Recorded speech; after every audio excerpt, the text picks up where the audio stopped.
نحمده ونصلي على رسوله الكريم اما بعد فاعوذ بالله من الشيطان الرجيم بسم الله الرحمن الرحيم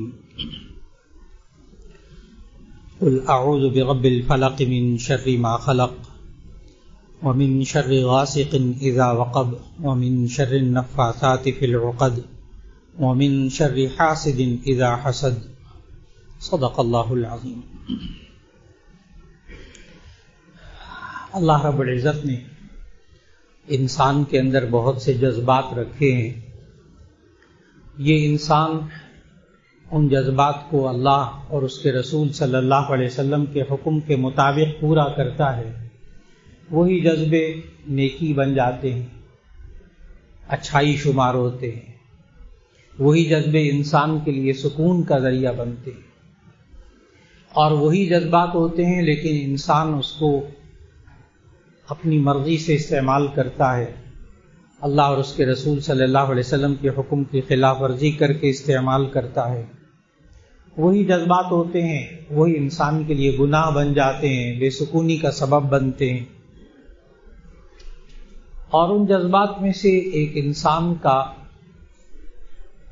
نعمتوں کو چاہنا اور دوسرے کے پاس نعمتیں دیکھ کر یہ چاہنا کہ مجھے بھی مل جائے، میرے پاس بھی یہ ہوتی۔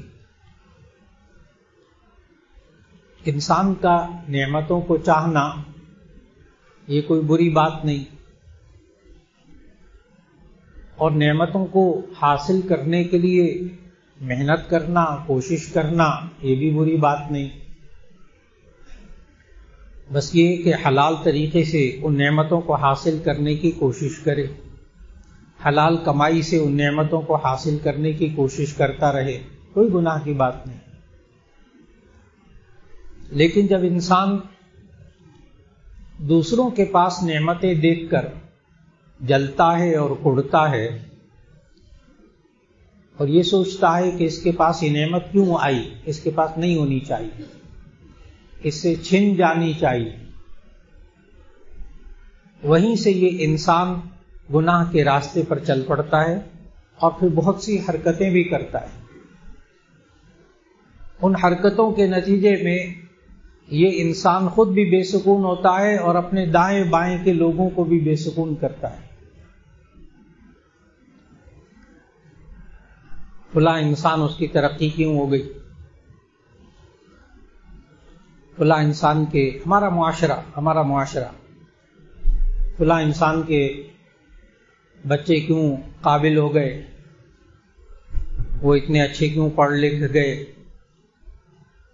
ان کے بچوں کی شادیاں کیوں ہو گئی، ان کے ہاں بچے کیوں ہو گئے، اور ان کے پاس اتنا پیسہ کیوں آ گیا، اس نے اپنا گھر بنا لیا۔ اور خواتین کے اندر وہ مردوں کو بھی کہتے فلاں کے پاس یہ ہمارے پاس ہے ہی نہیں، فلاں کے پاس یہ چیز ہے ہمارے پاس ہے نہیں۔ اور وہی چیز مرد کو بسا اوقات حرام کمانے پہ مجبور کر دیتی ہے کہ ٹھیک ہے میں کہیں نہ کہیں سے تو پورا کروں اس کو، اور پھر یہ انسان ان گناہوں کے ایسے راستے پر چل جاتا ہے جو نہ ختم ہونے والے ہیں۔ یہ انسان رشوت کے راستے پر چلتا ہے، یہ انسان سود کھانے کے راستے پر چلتا ہے، یہ انسان دوسرے کا حق مارنے کے راستے پر چلتا ہے، یہ انسان وراثت میں اپنی بہنوں کو حق نہ دینا اور خود ان کا حق کھا لینا اس راستے پر چل پڑتا ہے، بہن بھائیوں کی چیزوں پر، ان کی جائیدادوں پر قبضے کرنے پر چل پڑتا ہے۔ یہ وہ انسان کے اندر ایک چاہت ہے، مجھے یہ بھی مل جائے، مجھے یہ بھی مل جائے، مجھے وہ بھی مل جائے۔ چاہت بری نہیں ہے، چاہت بری نہیں، طریقہ برا ہوتا ہے۔ اور جب انسان ان راستوں پر چل پڑتا ہے تو اس کی کوئی انتہا نہیں ہے، کوئی انتہا نہیں، دنیا میں کوئی انتہا نہیں، یہاں تک کہ وہ ایک ملک کا سربراہ بھی بن جاتا ہے نا، تو کہتا ہے یہ جو ساتھ والے ملک کی اتنی زمین ہے نا یہ بھی مجھے مل جائے، اس پر بھی حملہ کرو، یہ بھی لے لو، اور یہ جو 2 3 4 ملک ہیں یہ بھی میں لے لوں، یہ بھی میرے ماتحت ہونے چاہیے۔ چھوٹے سے انسان چلتا ہے، کہاں چل جاتا ہے ختم نہیں۔ ہاں البتہ نبی صلی اللہ علیہ وسلم نے اس کا ایک اختتام بتایا اور فرمایا لو کان لابن آدم وادیان من مال لابتغى ثالثا، کہ اگر اس آدم کے بیٹے کے پاس 2 وادیاں مال کی ہوں لابتغى ثالثا، تو یہ تیسری وادی بھی چاہے گا۔ بلا یملأ جوف ابن آدم الا التراب، اور اس آدم کے پیٹ کو نہیں بھر سکتی مگر قبر کی مٹی۔ یہ جب چلی جائے گی اس کو سکون مل جائے گا۔ اور اس سے پہلے زندگی میں سکون کیسے مل سکتا ہے کہ یہ انسان نعمتوں کو جائز طریقے سے حاصل کرنے کی کوشش کرے، حلال مال کماتا رہے، انشاءاللہ العزیز اس بندے کو سکون ملے گا نعمتیں ملنے کے باوجود۔ لیکن اگر انسان معاشرے کے اندر حسد کی کیفیت میں مبتلا ہو جائے تو اس کے اندر کچھ باتوں کو سمجھنا ہوگا، اس لیے کہ ہمارے معاشرے میں اب حسد اتنا عام ہو چکا اور اس کے نتیجے میں لوگوں کا عمل، لوگوں کا کردار اتنا الٹا سیدھا ہو گیا کہ اب یہ دوسروں کے لیے پریشانی کا سبب بنتا ہے۔ یہاں تک کہ بعض لوگ کہتے ہیں کہ جی ہمیں تو دوسرے خوش رہنا بھی لوگوں کو پسند نہیں ہے، کہ ہم خوش کیوں ہیں، ہم مطمئن کیوں ہیں، ہم آرام سے کیوں ہیں، یہ بھی پسند نہیں لوگوں کو، یہ بھی گوارا نہیں۔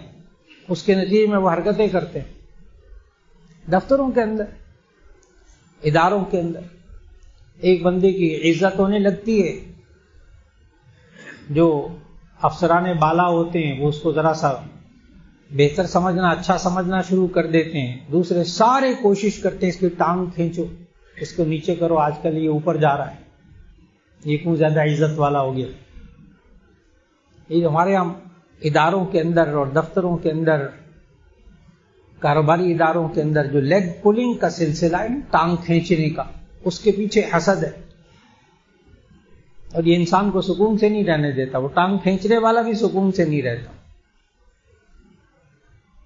اور اسی طرح معاشرے کے اندر جب یہ حاسدانہ خیالات انسان کے اندر آ جائیں، میں نے بتایا انسان کی فطرت، انسان کا مزاج ہے، یہ چاہتا ہے مجھے یہ نعمتیں مل جائیں، یہ نعمتیں مل جائیں، یہ چاہت بری نہیں ہے، لیکن اگر حسد ایک سٹیج، تو ایک درجہ حسد کا ایسا ہے جہاں گناہ نہیں ہوتا، اور ایک درجہ حسد کا وہ ہے جہاں جا کر انسان کو گناہ ہوتا ہے، اور ایک درجہ حسد کا ایسا ہے کہ انسان اس کو نیکی میں تبدیل کروا سکتا ہے، یہ انسان کے اختیار میں ہے۔ پہلا درجہ کہ انسان کے ذہن میں حاسدانہ خیالات آ جائیں۔ حسد کی سب سے پہلے تعریف ذہن میں رکھنی چاہیے، کیونکہ اللہ تعالیٰ نے اس کا ذکر قرآن مجید میں کیا اور ہمیں طریقہ بھی بتایا کہ حسد سے بچاؤ کیسے کرنا چاہیے، وہ طریقہ بھی ابھی عرض کروں گا انشاءاللہ۔ کہ حسد کی تعریف یہ ہے کہ کسی کے پاس نعمت دیکھ کر دل میں جلنا اور کوڑنا اور یہ چاہنا کہ اس سے نعمت چھن جائے، یہ پورا خلاصہ ہے حسد کا۔ کسی کے پاس نعمت دیکھنا اور جلنا اور کوڑنا اور چاہنا کہ اس سے نعمت چھن جائے، یہ والے خیالات اگر انسان کے اندر آ جائیں، اور یہ عرض کر دوں یہ خیالات صرف اور صرف نفرت کی وجہ سے آتے ہیں، جہاں محبت ہوتی ہے وہاں کبھی یہ خیال آتا ہی نہیں۔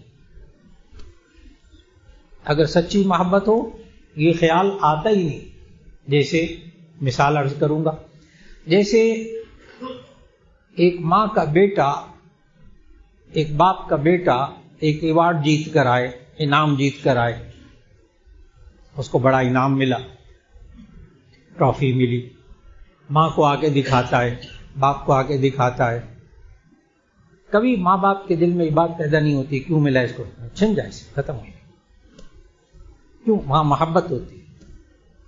جہاں دو بھائیوں میں محبت ہوگی نا، وہاں کبھی ایک بھائی دوسرے بھائی کی اچھی حالت پر کبھی حسد نہیں کرے گا، اور اگر دو بھائیوں میں حسد ہو تو سمجھ لیجیے آپس میں کہیں نہ کہیں نفرت ہے۔ جہاں محبت ہوتی ہے وہاں حسد ہوتا ہی، حسد کہتے ہی اس کو، کیوں آئی اس کے پاس نعمت چھن جائے۔ جیسے ماں اور بیٹے میں، باپ اور بیٹے میں حسد نہیں ہوتا، ہاں کبھی کبھی ہو جاتا ہے.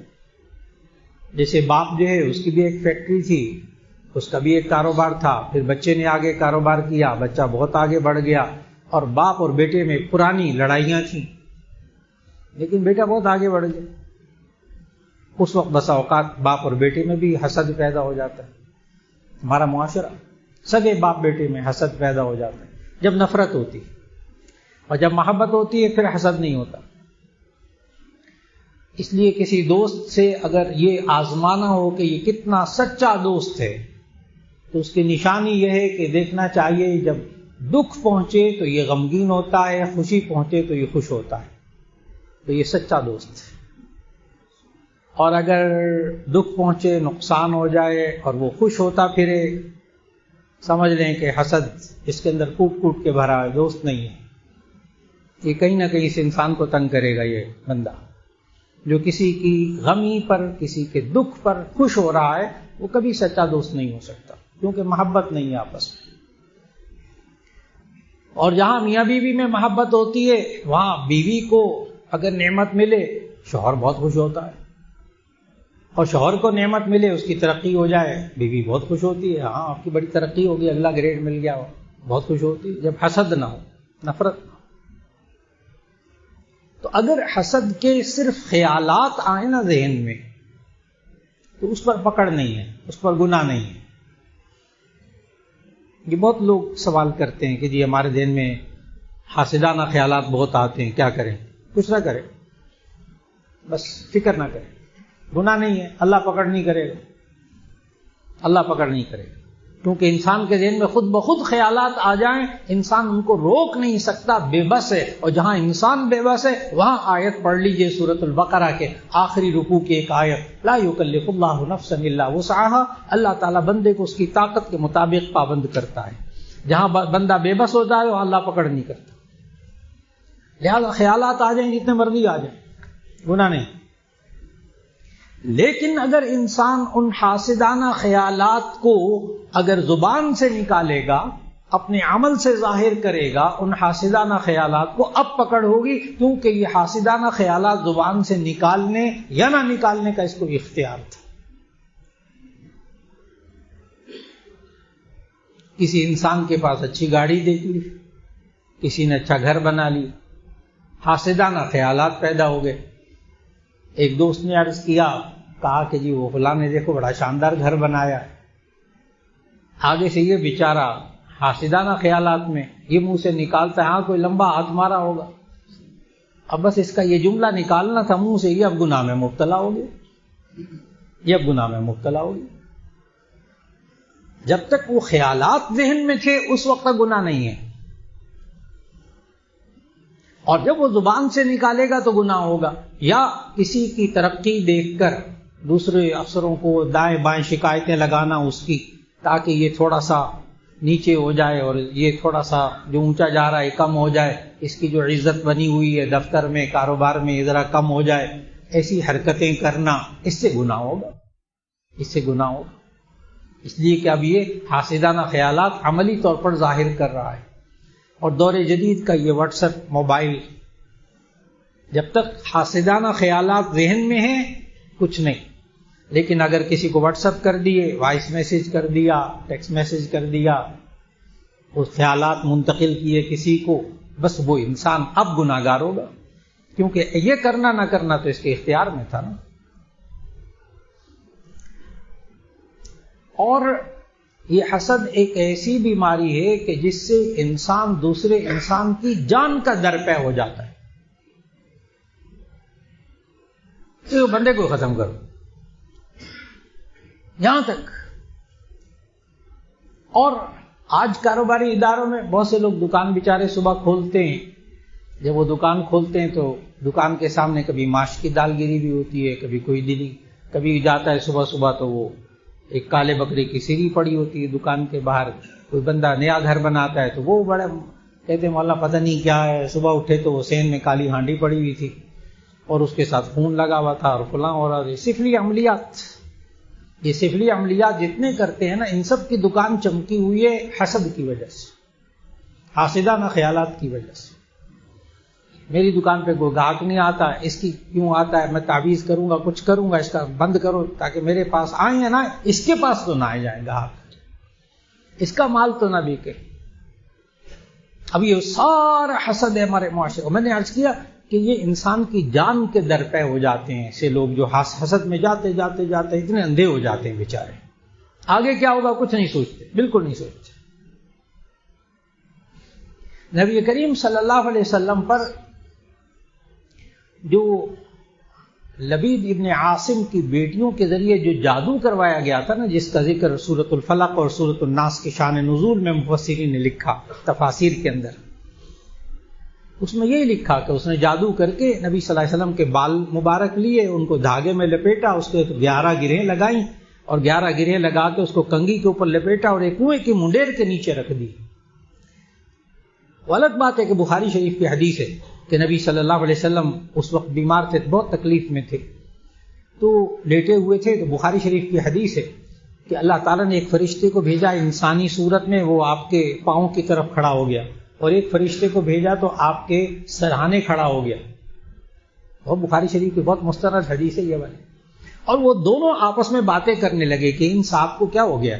وہ دوسرے نے جواب دیا اس پر فلاں مشرک نے وہ جادو کر دیا، اور جادو کیسے کیا وہ پورا بتایا کہ اس طرح والوں کو لیا اور اس طرح لپیٹا اور اس طرح 11 گرہیں لگائیں اور اس کو فلاں کنویں کے منڈیر کے نیچے دبایا ہوا، کنویں کا بھی بتایا.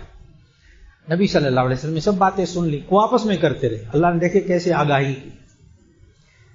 نبی صلی اللہ علیہ وسلم نے وہ کنگھی جو ہے وہاں سے نکلوائی، اور نکلوا کے پھر اس کے اللہ تعالیٰ نے اس وقت یہ سورۃ الفلق اور سورۃ الناس نازل کی. یہ 2 سورتیں، ایک میں 5 آیتیں، ایک میں 6 آیتیں، کل ہوگی 11 آیتیں. تو نبی صلی اللہ علیہ وسلم، وہ مفسرین نے لکھا، معارف القرآن تفسیر میں بھی یہ سب لکھا کہ وہ ایک ایک آیت پڑھتے جاتے تھے سورۃ الفلق اور سورۃ الناس کی، اور ایک ایک گرہ کھلتی جاتی تھی. وہ 11 آیتیں پوری ہوئی، 11 گرہیں کھل گئیں، جادو کا اثر ختم ہو. اور پھر دیکھیے کہ صاحب قرآن، اب میں علاج بتا رہا ہوں، صاحب قرآن جن پر قرآن حکیم نازل ہوا، سارا دن تلاوت بھی فرماتے تھے، تہجد میں بھی تلاوت فرماتے، نماز میں بھی تلاوت فرماتے. لیکن بخاری شریف کی حدیث ہے کہ نبی صلی اللہ علیہ وسلم ہر رات کو سوتے ہوئے 3 مرتبہ قل هو اللہ، 3 مرتبہ قل اعوذ برب الفلق، 3 مرتبہ قل اعوذ برب الناس دم کر کے اپنے سارے بدن پر ہاتھ پھیر کر سوتے تھے.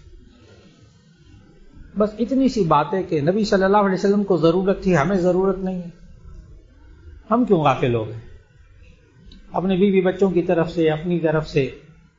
معاشرے میں تو یہ قیامت تک اسی طرح رہنا ہے، حق اور باطل کی جنگ اسی طرح رہنی ہے، یہ اللہ کا نظام ہے.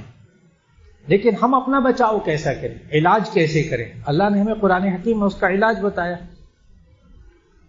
اور یہ سوچئے گا کسی وقت میں کہ اگر اللہ چاہتا تو اپنے محبوب صلی اللہ علیہ وسلم کو ذرا سی تکلیف نہ ہونے دیتا، اپنے محبوب صلی اللہ علیہ وسلم کو اوپر جادو کا اثر ہونے ہی نہ دیتا.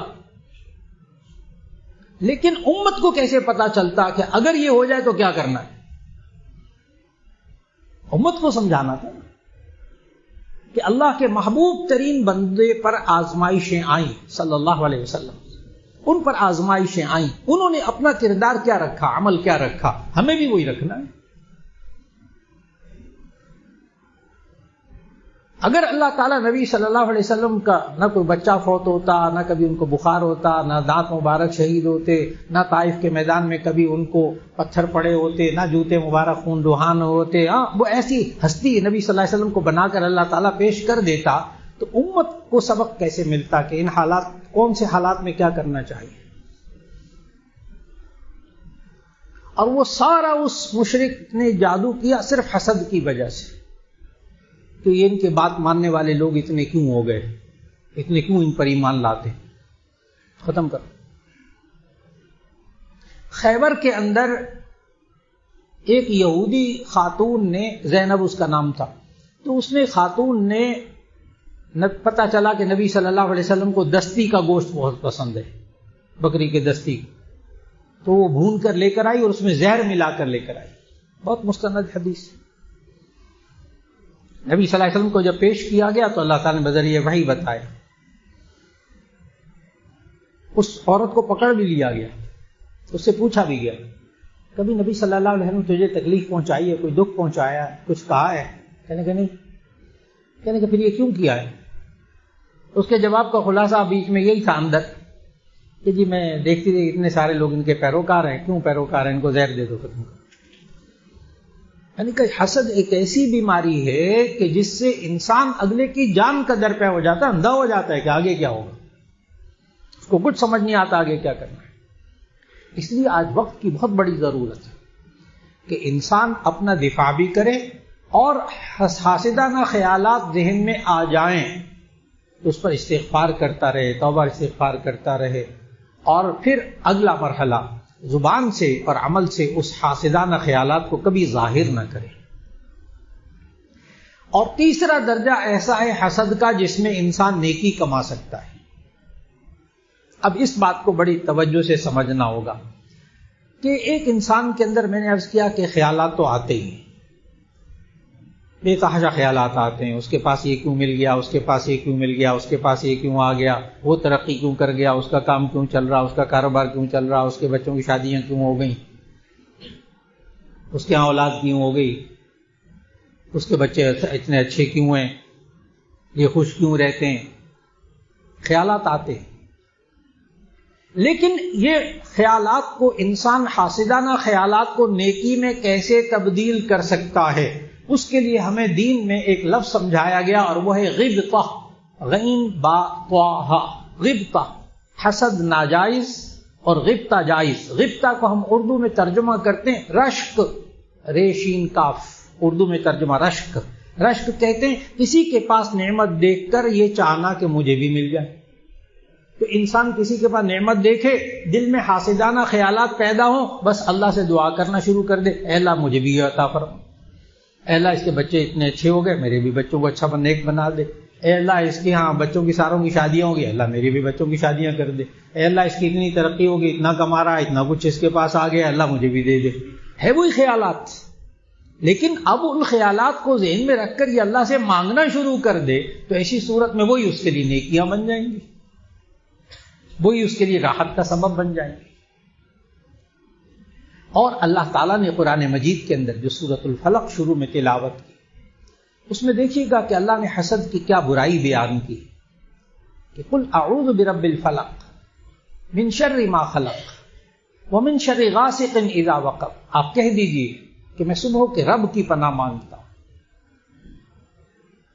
من شر ما خلق، ہر اس چیز کے شر سے جو اس نے پیدا کی، ومن شر غاسق اذا وقب، اور اندھیری رات کے شر سے جب وہ چھا جائے. آگے الفاظ پہ توجہ دیجیے گا، ومن شر النفاثات فی العقد، اور گرہوں میں پھونکنے والیوں کے شر سے اے اللہ پناہ دے. اب وہ بات سمجھ میں آ جائے گی اگر وہ شان نزول ذہن میں ہو کہ کس طرح وہ لبید ابن عاصم کی بیٹیوں کے ذریعے اس نے اپنی بیٹیوں کے ذریعے جادو کروایا. اصل میں وہ جادو کا عمل بڑا سخت تھا، اور اس کی وجہ سے اس نے اپنی بیٹیوں سے کرایا، خود نہیں کر پا رہا تھا، بڑی محنت کرنی پڑی اس کو. تو اللہ نے قرآن میں کہا وَمِن شَرِّ النَّفَّاثَاتِ فِي الْعُقَدِ، گرہوں میں پھونکنے والیوں کے شر سے. بعض لوگ یہاں سوال کرتے ہیں کہ عورتوں کا کیوں ذکر ہے، مردوں کا کیوں ذکر ہے، مرد بھی تو کرتے ہیں. تو اس کا جواب یہ کہ اس شان نزول میں عورتیں تھیں. وَمِن شَرِّ النَّفَّاثَاتِ فِي الْعُقَدِ، گرہوں میں پھونکنے والیوں کے شر سے پناہ مانگتا ہوں. اور آگے جو الفاظ ہے نا، من شر النفاثات فی العقد ومن شر حاسد اذا حسد، اس کے ترجمے پر غور کیجئے گا جو شروع میں نے باتیں عرض کی. ومن شر حاسد اذا حسد، اے اللہ حسد کرنے والے کے شر سے پناہ دے جب وہ حسد کرے. خود تو جلتا کڑتا ہے، معاشرے کے باقی افراد کو بڑا تنگ کرتا ہے، باقی افراد بہت متاثر ہوتے، کاروبار کے اندر متاثر ہوتے، اداروں کے اندر متاثر ہوتا ہے بندہ کہ یہ بندہ حسد کرتا ہے، پھر دوسروں کو تنگ کرتا ہے، کبھی اس کو ذلیل کرنے کی کوشش کرے گا، کبھی اس کو نقصان پہنچانے کی کوشش کرے گا، کبھی اس کی غیبت برائیاں کرے گا، کبھی افسران بالا کے سامنے اس کی غلط شکایتیں پہنچائے گا، کچھ نہ کچھ کرے گا. اور بسا اوقات ہمیں اپنے گھروں کے اندر اس حسد کی وجہ سے بڑی عجیب و غریب حالات کا سامنا کرنا پڑتا ہے. انسان نہیں سمجھتا اندر کیا ہوا ہے، عام بندہ نہیں سمجھتا. اس کے لیے بڑی مہارت چاہیے. ایک صاحب آئے, وہ کہنے لگے کہ میرے بیٹے کی شادی ہو گئی الحمدللہ, بہو بھی بڑی اچھی آئی ہے, اور وہ اللہ نے اس بہو کے ہاتھ میں ذائقہ بھی بہت اچھا رکھا ہے, بڑے اچھے کھانا بناتی ہیں. بڑا انہوں نے تعریف کی ماشاءاللہ. تو بہو نے آ کر ماشاءاللہ نئے نئے کھانے بنانے شروع کر دیے. کہنے کہ جب ظاہر ہے مزیدار کھانا ہوتا تھا تو میں تعریف کر دیتا تھا, پھر تعریف کر دیتا تھا, پھر تعریف کر دیتا تھا. کہنے کا ایک آدھ ہفتہ تو خیریت سے گزرا, اس کے بعد ایک دن میں نے تعریف کر دی بہو کے کھانے کی. اب وہ صاحب نے اپنا مسئلہ بتایا. کہنے کہ ایک دن میں نے اور تعریف کر دی تو بیوی نے کہا 25 سال میں تمہیں زہر بنا کر کھلاتی رہی. اب شروع ہو گیا مسئلہ. اب وہ صاحب کہنے لگے کہ اب میں کیا کروں, حالات میں نے تو بہت میں پریشان ہوا ہوں کہ اب حالات بہت بگڑ گئے. باقی آپ خود سمجھ گئے, میں نے تو ایک ہی جملہ بولا ہے, آگے آپ خود ہی حاشیہ لگا لیجئے کیا کیا ہوا ہوگا. کہنے کہ بہت حالات خراب ہو گئے. مولانا ایسا کیوں ہوتا ہے؟ اس کو سورۃ الفلق سمجھائی. حسد کہ وہ بیوی کے بجائے بہو کی تعریف کر دی, حسد پیدا ہو گیا. اس کی تعریف کیوں کی؟ اس کو بھی سنا دو کھری کھری. اور یہ وہ میں بتا رہا ہوں, ہمیں محسوس نہیں ہوتا کیا ہے پیچھے. اس لیے گھروں میں بہوؤں کی تعریف کرنے میں بھی احتیاط کیجیے, کہیں حسد پیدا نہ ہو جائے. حقیقی دلہا کی بہنیں حسد کرنے لگتی, یہ کیا آئی ہے, 1-2 ہفتے ہوئے 3 ہفتے ہوئے آ کے گھر کو پورے کو سنبھال لیا, ہمیں کوئی اپلفٹ ہی نہیں کراتا. بہنیں شروع ہو جاتی اور پیچھے حسد ہوتا ہے. یہ میں بتا رہا ہوں کہ حسد ایک ایسی چیز ہے جو انسان کو بس اوقات محسوس نہیں ہوتی, ہوتا کہ ہوا کیا ہے, اور پیچھے وہ حسد ہوتا ہے, اور یہ گھروں میں ہو رہا. اس وقت انسان کو محتاط ہو جانا چاہیے, تعریف کرنے میں بھی محتاط ہو جانا چاہیے اور دیکھنا چاہیے. اسی لیے ہمارے بزرگوں نے سمجھایا, بڑوں نے سمجھایا کہ گھر کے اندر جب بہنیں ہوں, بہویں آ جائیں, بیٹے ہوں اور دوسرے, تو ایسی صورت میں ہر ایک کی تعریف میں اعتدال کرنا چاہیے. ایک کو آپ بہت قریب کر لیں گے, دوسرا حسد میں مبتلا ہو جائے گا. ایک سے آپ زیادہ کام لیں گے, ایک سے زیادہ خدمت لیں گے, وہ زیادہ قریب کریں گے, زیادہ شاباش دیں گے, زیادہ فلاں کریں گے, زیادہ چیزیں لا کر اس کو دیں گے, دوسرے کے اندر حسد پیدا ہو جائے گا. چھوٹے چھوٹے بچوں میں حسد پیدا ہو جاتا ہے ایک دوسرے کے خلاف. آج وقت کا تقاضا کہ انسان کے جو جذبات ہیں ان کو اللہ اور اس کے رسول صلی اللہ علیہ وسلم کے حکم کے تابع کر کے رکھا جائے تو انشاءاللہ پھر وہی زندگی سکون والی زندگی ہو جائے گی. اللہ ہم سب کو حاسدانہ خیالات سے بچائے رکھے, اور حاسدوں کے حسد کے جو شر ہے نا, اللہ اس سے بچائے رکھے. وآخر دعوانا ان الحمد للہ رب العالمین.